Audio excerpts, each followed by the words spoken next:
की पुकार है, ये भागवत का सार है कि युद्ध ही तो वीर का प्रमाण है।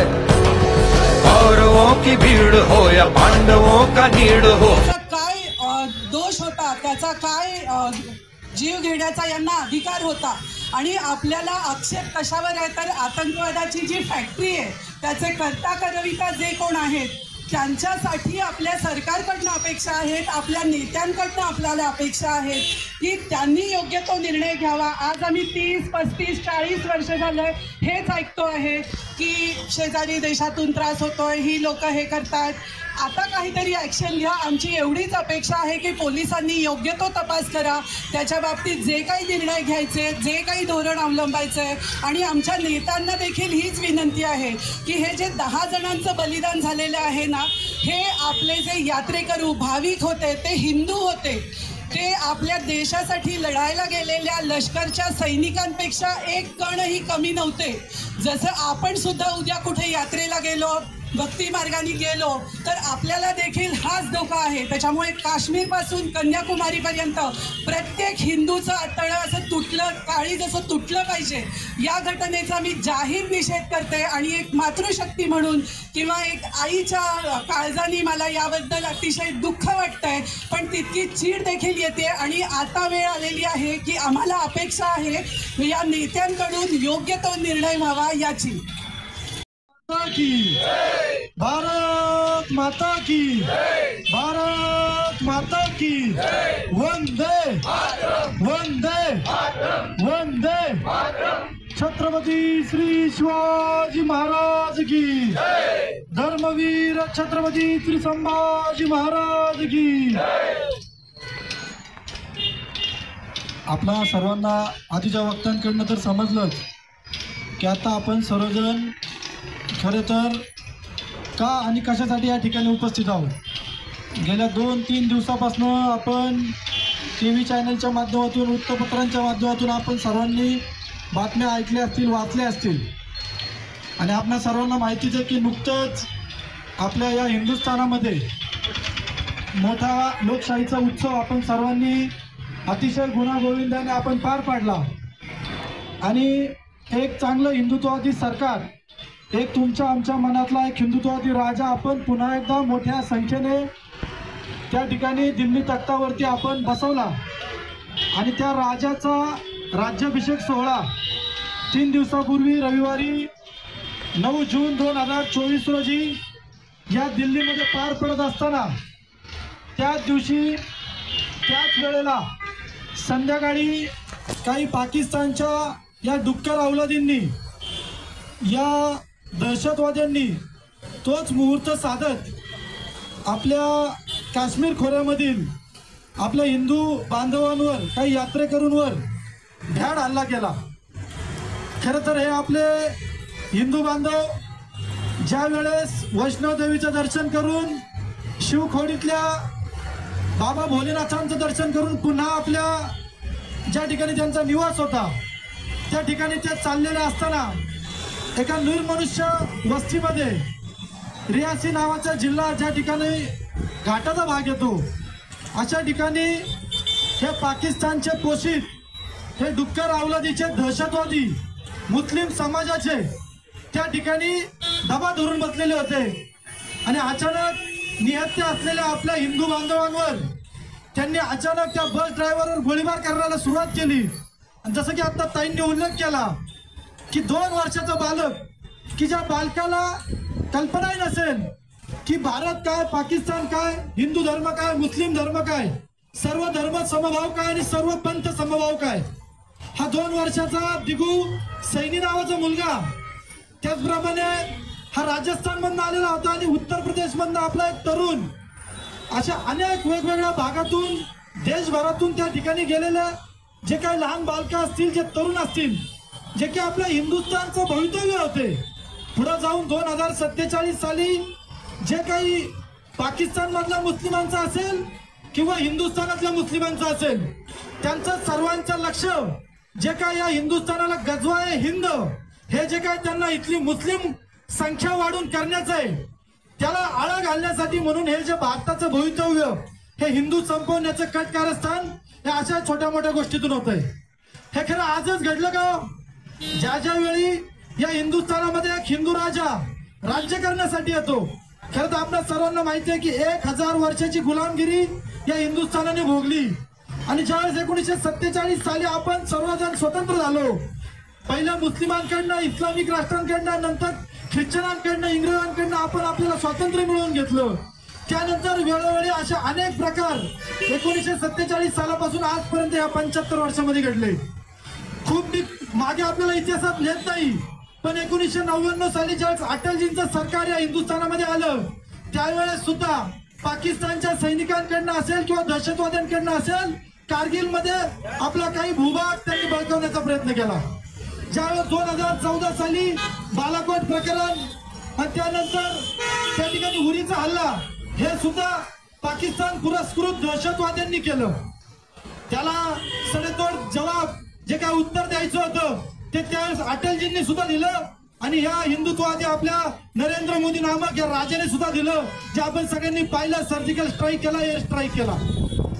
आज सुद्धा तिसऱ्यांदा शपथविधी होत असताना तोच मुहूर्त साधून पुन्हा एकदा हा खूप मोठा दुस्साहस खरं तर पाकिस्तान आणि तेथील दहशतवाद्यांनी केलेला आहे. माझ्या मनात तीळ मात्र शंका नाहीये की ज्याप्रमाणे आधी अटलजींनी उत्तर दिलं, आता मोदीजींनी उत्तर दिलं, जो तुम्ही आम्ही जो नेता, तुम्ही आम्ही जो राजा या सिंहासनावर बसवलेला आहे, तो राजा जे कोण हे दहशतवादी पाकिस्तान मधले असतील किंवा हिंदुस्थानामधले त्यांचे स्लीपर सेल असतील, त्यांना संपवल्याशिवाय राहणार नाही याच्यात माझ्या मनात तीळ मात्र सुद्धा शंका नाहीये. कारण त्यासाठीच आपण सर्वांनी बहुमताने हा हिंदुत्वादी राजा त्या ठिकाणी राज्याभिषेक करून बसवलेला आहे. परंतु आपण सर्वजण फक्त आपलं कर्तव्य मतदान करून आणि ते सगळं त्या राजावरती सोपवून चालणार नाही. तर प्रजा म्हणून आणि या सरकाराचा एक भाग म्हणून तुमची आमची सुद्धा जबाबदारी आहे. आपण सुद्धा जबाबदारीने डोळे उघडे ठेवून आपण ज्या भागात राहतो त्या भागातून आपण वावरलं पाहिजे. जे स्लीपर सेल असतील त्यांना संपवल्याशिवाय राहणार नाही याच्यात माझ्या मनात तीळ मात्र सुद्धा शंका नाहीये. कारण त्यासाठीच आपण सर्वांनी बहुमताने हा हिंदुत्वादी राजा त्या ठिकाणी राज्याभिषेक करून बसवलेला आहे. परंतु आपण सर्वजण फक्त आपलं कर्तव्य मतदान करून आणि ते सगळं त्या राजावरती सोपवून चालणार नाही.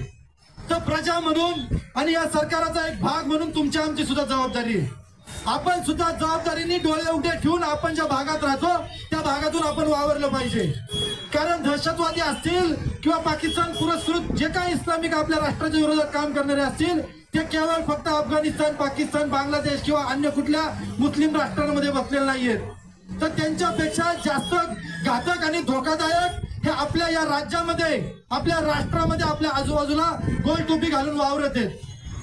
हे सगळे देशभक्त मुस्लिम नाहीत, एक लक्षात घ्या. त्यामुळं देशांतर्गत मधली लढाई ही आपल्याला प्रजा म्हणून, इथला एक हिंदुत्ववादी जागरूक नागरिक म्हणून आपल्यालाच लढावी लागणार आहे. प्रत्येक वेळी सीमेवरचा सैनिक या ठिकाणी लढाई करण्यासाठी येणार नाहीये. प्रत्येक वेळी नरेंद्र मोदी असतील किंवा त्यांच्यासारखे अन्य हिंदुत्ववादी नेते असतील ते या ठिकाणी लढाई करण्यासाठी येणार नाहीये. तर बांधवांना आपल्याला आपली लढाई या ठिकाणी स्वतःला सजग राहून लढावी लागणार आहे. जो हल्ला त्यावेळेस त्या ठिकाणी झाला त्यावेळेस त्यांच्याकडं अत्याधुनिक अशा AK-47 पेक्षा अत्याधुनिक हत्यारं जी अमेरिकेने या पाकिस्तानला अशी अंधन म्हणून दिलेली शस्त्र आहेत, जी दहशतवादाला पोषक म्हणून आहे, ती शस्त्र त्याच्या पुंगळ्या त्या ठिकाणी सापडलेल्या आहेत. त्यामुळं ख्रिश्चन समाज असेल किंवा मुस्लिम समाज असेल, हा भारत पोखरण्याचं, हा हिंदुस्थान पोखरण्याचं काम हा हिंदुस्थानात आतमध्ये राहून करतोय, ते आपल्याला ओळखता आलं पाहिजे. मला सावरकरांचं वाक्य या ठिकाणी आठवतं की सावरकर त्यांच्या हयातीत असताना सांगून गेलेले होते की आजची जी तरुणाईची जी पिढी आहे, मी वारंवार प्रत्येक आंदोलनात किंवा अनेक वेळा मी खाजगीत सुद्धा सांगतो की ही जी तरुणांची बोट आहे, ती तरुणांची बोट तरुणींच्या केसातून फिरण्याऐवजी जर बंदुकीच्या चापांवरून जर फिरायला लागली तर या हिंदुस्थानला काही क्षणात, काही वेळात स्वातंत्र्य मिळेल. परंतु आज बंदुकीवरनं बोट चालवण्याची वेळ नाहीये. जेव्हा वेळ येईल त्यावेळेस आपण ते सुद्धा करू. परंतु आजची लढाई आपल्याला आज जी लढायची आहे, आज आपल्या खिशातल्या पैशांवरती जी आपली बोटं फिरतात, आज एखाद्या दुकानात ज्यावेळेस आपण जातो, QR कोड स्कॅन करतो, ते स्कॅन करण्यासाठी ज्यावेळेस आपली बोटं फिरतात, ज्यावेळेस आपल्या ATMचा पिन टाकण्यासाठी ज्यावेळेस आपल्या मोबाईलवरनं आपली बोटं फिरतात, तर ती बोटं फिरताना आपण हा विचार केला पाहिजे की आपल्या खिशातला पैसा, माझ्या बँकेतला पैसा, माझ्या जवळचा पैसा हा कुठल्या देशद्रोही मुस्लिमाला तर जात नाहीये ना. आपल्या हिंदू बांधवांकडनंच आपण खरेदी केली पाहिजे. आजची लढाई आपली ही फार महत्वाची आहे की यांच्या पाठीवर ना यांच्या पोटावर मारलं पाहिजे, यांच्यावरती पूर्ण आर्थिक बहिष्कार टाकला पाहिजे. सावरकरांनी अजून एक वाक्य सांगितलं होतं की या जगामध्ये कुठेही जर हिंदू धर्मावर, कोणत्याही हिंदू पुरुषावर, नागरिकावर जर अन्याय होत असेल तर इथल्या भारतातल्या हिंदूंनी इथल्या मुस्लिमांवर दबाव टाकला पाहिजे. आणि इथं तर माझ्या हिंदूंवरतीच अत्याचार होतोय.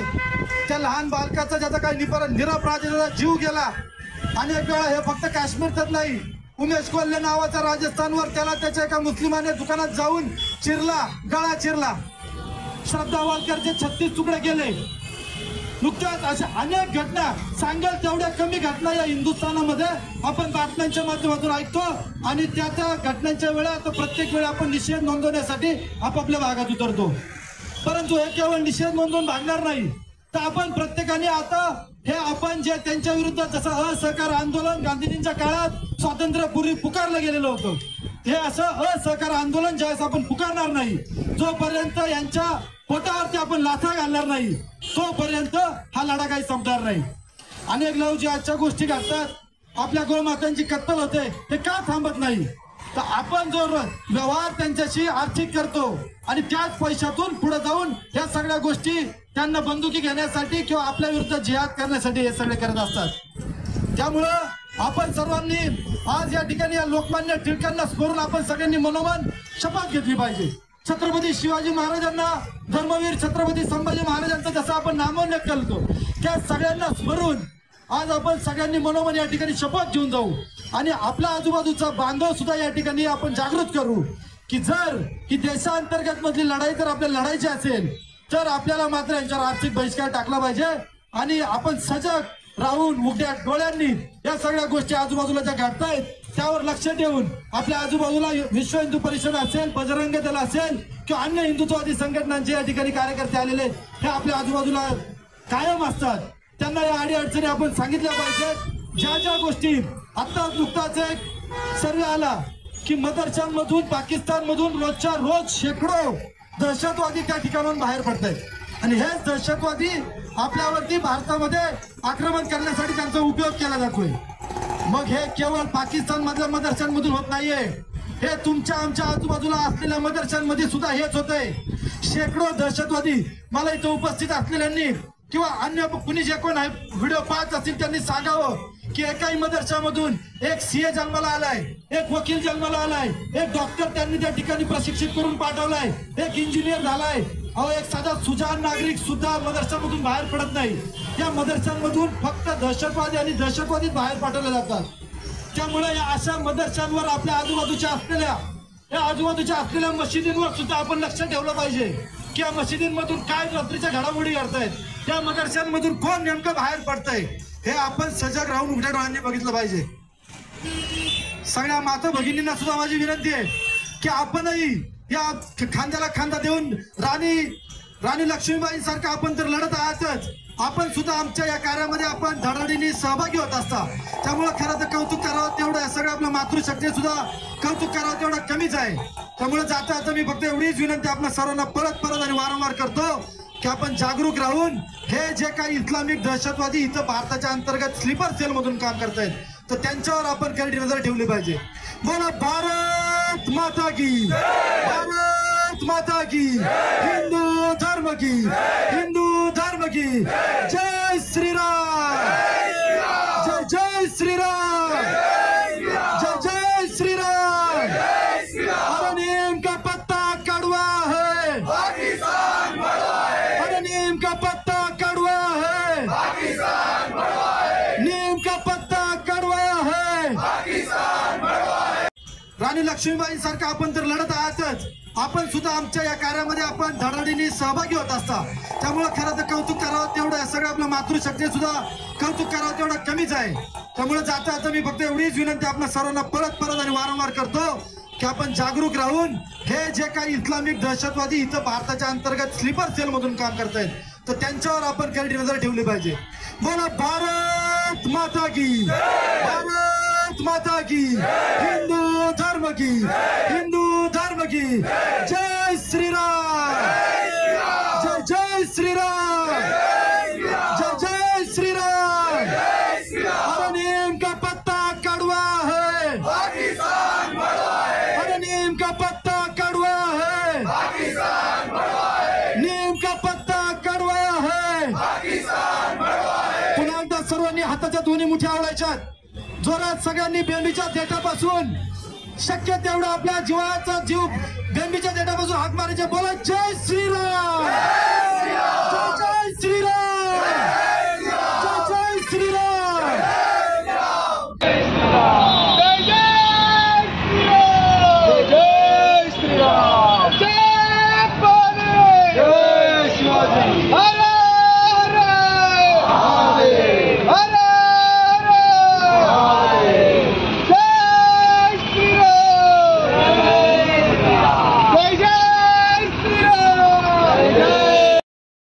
हर जुल्म को मिलेगा मुंह तोड़ जवाब, हर शख्स को देना